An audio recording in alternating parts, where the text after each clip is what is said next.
Alan, tayo narito pa rin sa Vigan. And we are in this historical bridge called Ayusan Pawa. Pero bago natin pag-usapan yan, Kuya Alan, ano ba ang ibig sabihin sa'yo ng tulay? Bridge. Bridge. Kasi ang naiisip mo, hindi maabot or hindi mapuntahan or tinatanaw mo lang. Pero dahil nagkatulay or dahil nagka-bridge, maaabot mo na. Diba? Connects people. Diba? Right. So yung tulay is more than this structure, no? It's really kaya sabi ko, Kuya Boy, it's not only what you think, what you feel. Diba? Kasi kayo imagine kung wala to and may isang clan doon o tribe, may isang, nagtatanawan lang kayo eh. Oo. Ako naman kung babalikan natin ang kasaysayan, archipelago po tayo, pero there was a point in our history, itong particular bridge na ito ay maliit itong, kumbaga sa amin, ang tawag namin ay sapa, hindi talaga siya river. Pero base sa aking pagsisiyasat ay minabuti ng mga Espanyol na magpatayo ng isang tulay dito para maging ligtas ang mga tao. Ika nga ng kanta, yung Bridge Over Troubled Waters. Yes. Ang daming troubled waters na ating pinagdadaanan na kailangan natin ng mga tao na minsan kinakalimutan yung kanilang sariling interes para lamang maitawid baga at magkaunawaan. Yung bridge, pag sinabing let's build bridges, parang isa lang ibig sabihin di ba na? We're the same. Right. We're brothers, we're sisters, we're friends. And we are connected. We're connected. So we shouldn't be disconnected. Tama, oo. At saka, may isa pa, sa pagiging Pinoy ho natin, at ito'y para po sa lahat ng mga nagmamasid, lalo na dito sa Pilipinas, kasi napapanood tayo sa abroad. Bawat bayan ay may isang tulay, at ang bawat tulay ay may kwento. And this one was early 1800s, no? Hindi na to... Right. Kasi yung 1898, parang 1900s na yan, no? Tulay po na ito ay gawa po ng mud bricks. Ang mga bricks po dito sa Vigan ay ito yung this is fired by intense heat. At hinaluan po ito ng mga itlog at lime apog. Ito po yung ginamit nila sa pag-construct ng bridge na ito. In 2016, this has been declared by the National Museum as a national cultural treasure. Tuwing tayo dadalaw sana sa isang bayan dito sa Pilipinas o kahit sa abroad, pangarap ko talaga ito matagal na sana'y si Kuya Alan, kasama Ate Pia o di kaya'y ako, imakatawid sa isang tulay, kasama ang dasal. Ngayon ay unity. Sa ibang episodes ay transparency. Kami ni Kuya Alan ngayon dito sa Ayusan Pawa Bridge ay lalakad tayo. I mean, symbolic man ito mula doon hanggang sa kabilang dako po ng tulay na susubukan natin magkwentuhan, isang kwentuhang dasal para sa Vigan, para sa ating bayan.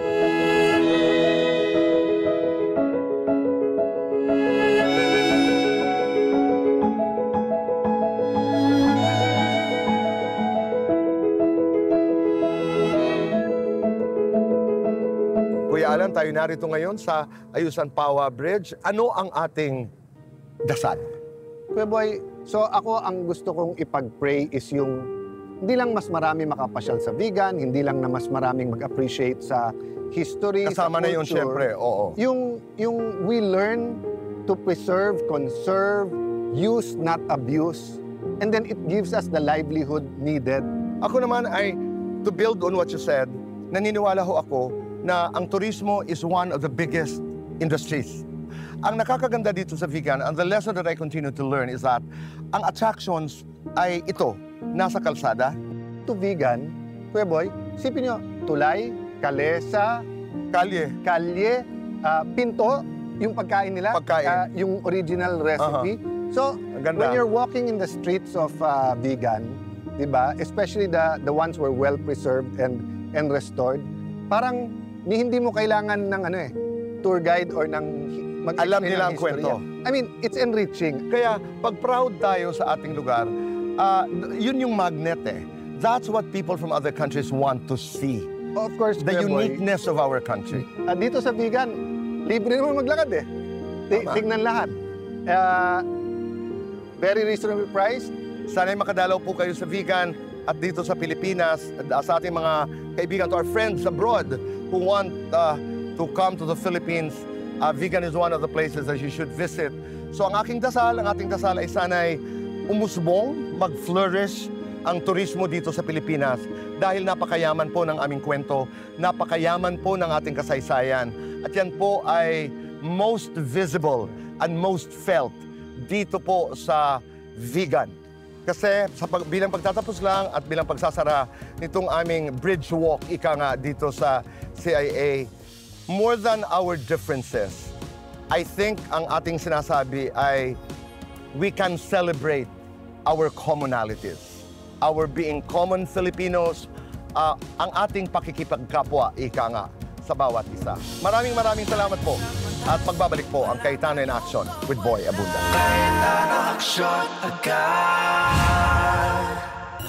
Ang bawat probinsya dito sa Pinas may mga kanya-kanyang ipinagmamalaking pagkain.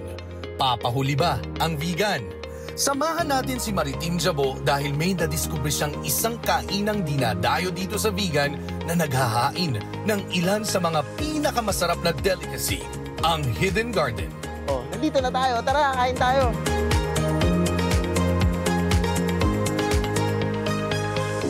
Hi, Ma'am Glo and Sir Francis. Hello. Bakit po siya tinawag na Hidden Garden? Naka-hide kasi nakatago sa likod ng aming old house. Kaya may suspense. Kaya pagpasok mo, magugulat ka na lang, what is Hidden Garden all about? Kaaya-aya ang lugar dahil sa dami ng mga halamang makikita rito na siya ring dinadayo ng parehong mga turista at lokal. Paano po nagsimula yung Hidden Garden? Kasi actually yung Hidden Garden is, although I'm a plant enthusiast and plant hobbyist, nagsimula lang yan sa mga collections. Nagpo-collect ako ng different kinds of plants. Kaya kung makikita nyo at the back, may mga 40 years old na bonsai, which is all my collections. And I was the one who cultured for it. Kaya siya natuluyan na ganito kasi before, we have some friends keep on visiting the area. Sabi niya, Francis, why not open for the public? And one thing more, we are encouraged by the city government and the Ilocos Tourism Council to open the area para merong ibang itinerary for tourists, especially those tourists who love plants. Pero ang talagang pinupuntahan dito ay ang authentic Ilocano food. At the same time, we also have our Hidden Garden Lilong and Lilang restaurant wherein we are offering authentic Ilocano cuisine. Ang tagaluto namin talaga is talagang authentic is yung mga matatanda na talagang nagluluto siya ng mga authentic Ilocano cuisine. Nariyan ang bagnet sisig.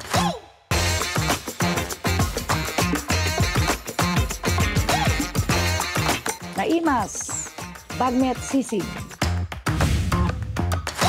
Meron ding ginisang talong na tinatawag na poki-poki.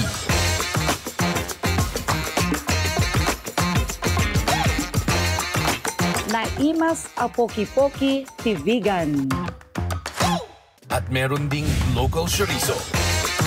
The garlicky vegan longganisa. Ilan lang ito sa mga pagkaing sulit dayuhin dito sa Hidden Garden. Awisan na kayo nga umay bumisita dito Hidden Garden. At ito makita nyo dito Hidden Garden, saan lang nagitay naidumduma nga makmakan. No diket naidumduma pa nga mulmula. And for sure, naragsak kay amin nga umay dito. I tell you. Yeah. Thank you. Thank you. Cayetano in Action with Boy Abunda would like to thank Joy Bus of Genesis Transport Services, La Casa Blanca Hotel, Vegan Plaza Hotel, SNG Travel and Tours, Hidden Garden Cafe, 7, located at B6 Bonifacio High Street, Taguig, and Saint Manda from La Luna Cafe. Come home to a delicious tradition. We're located at 103 Emil Quezon Avenue, Hagonoy, Taguig.